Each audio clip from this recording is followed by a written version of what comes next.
Qadrli do'stlar, biz bugun dunyoqadalik egilik boshqarish mutafakkiri Stephen Covey'ning Unumdor kishilarning 7 odati degan bu kitobni qayta bir eslab o'tmoqchimiz. Stephen Covey bu kitobda insonning qisqagina 30 ming kunlik hayotini bundaq ikki cho'ng bosqichga bo'lgan. Birinchi bosqich tayinishchan mezgildan mustaqillik mezgilgacha bo'lgan. Bu bosqichda yana Stephen Covey insonning yakka darslikka muvaffaqiyatni ishga oshirishda intayin muhim rol o'ynaydigan bundaq uch cho'ng odatni o'tirib qo'ygan. Birinchi odat aktiv tashabbuskor bo'lish.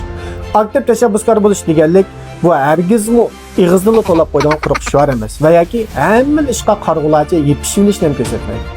Stephen Covey bu kitobda bir odamni aktiv va yoki emasligini o'lchashda intayin aniq chekchigini o'tirib qo'ygan. Ya'ni bir odam o'zining zehnini ta'sir chamberga doirasida ishlab qatnatadi va yoki diqqat chamberga doirasida ishlab qatnatadi. Bu yerga ta'sir chamberga deganimiz biz o'zimizning tirishchanlik orqali o'zgarish hosil qila oladigan.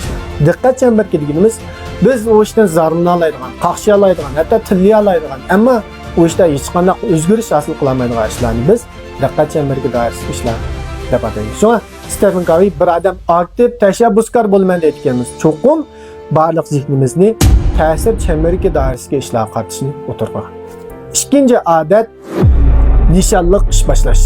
Stephen Covey bu kitobda har qanday bir şey ikki qitim yotildi. Avval mingida, ondan amaliyotda. Shunga biz bir ishni qilmanda aytganmiz. Cho'qim avval odatga yetmoqchi bo'lgan nishonni turg'izilib, keynimizga inib, bu jarayondagi muhim ishlarni o'tirib qo'yib, andan bu yo'lda tavranmay oldiga qarab borishni o'tirib qo'ygan.